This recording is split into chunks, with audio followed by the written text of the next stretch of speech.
Right now on Eyewitness News, developing news from New Britain.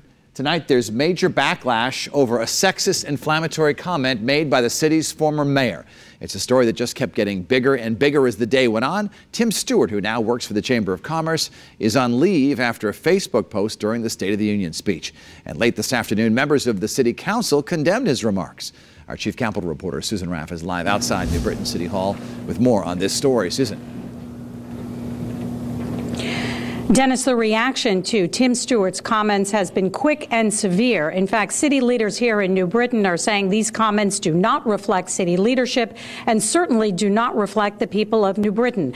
In fact, just a few minutes ago, city leaders outside City Hall say that Tim Stewart should either resign from his position on the Chamber of Commerce or be fired.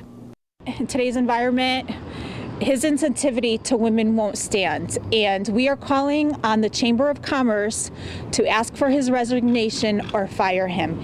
I've known Tim Stewart for probably 20 years.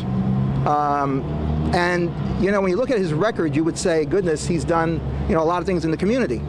But unfortunately, the former mayor has a way of ruining all that by being hell-bent on making these rude and crude and vile comments.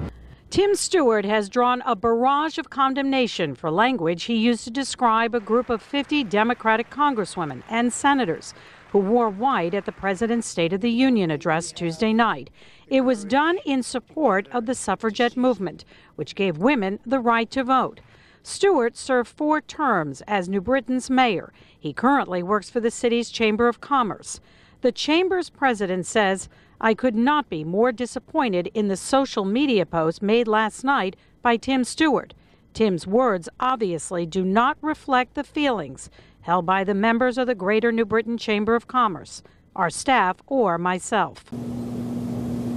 The Chamber's president tells us he is putting Tim Stewart on paid leave pending any further action in this case.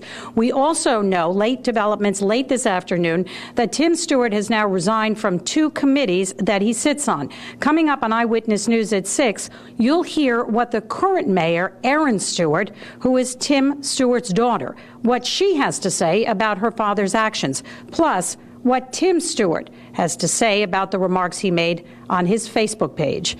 We're live in New Britain. Susan Raff, Channel 3 Eyewitness News.